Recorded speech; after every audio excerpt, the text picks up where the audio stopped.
So I'm thinking of something now that I think is very interesting and very exciting, and hopefully you'll think that way as well.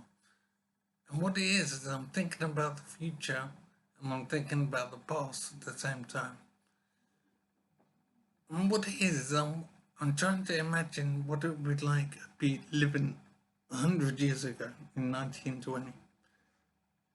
They would have thought that they were quite advanced, and they would be glad to not be living 100 years before that in 1820.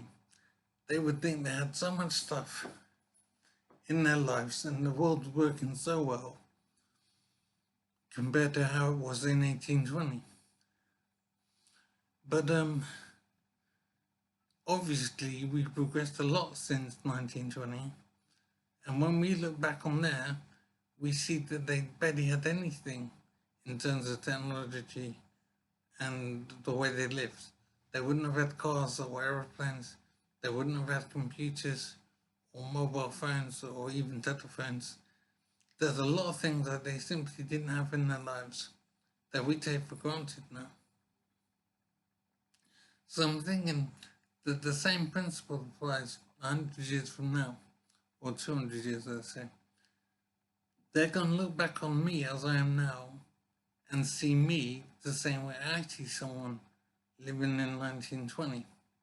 They will see I don't have a lot of things, I'm living a very basic life, and they wouldn't want to be living the way I'm living because they would have so much more stuff going on in their lives.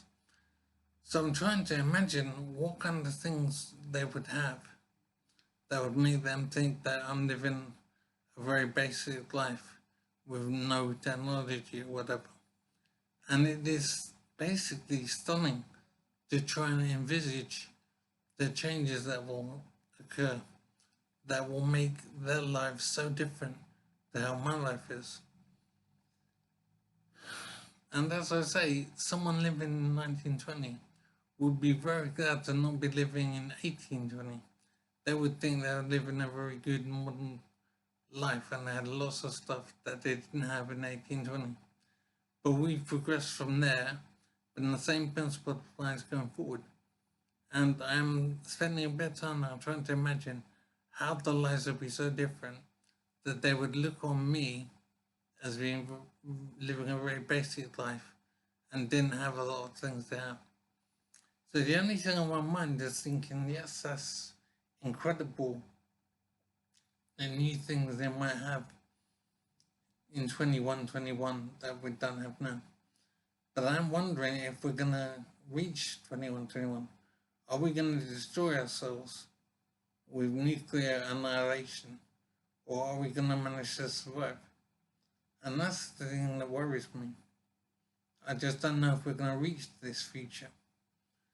But at the same time, I'm just amazed at what could be so different in 100 years' time. What changes will we have that would make them feel that we're living very basic, awkward lives? It's truly amazing to try and wonder what might exist in 100 years that doesn't exist now.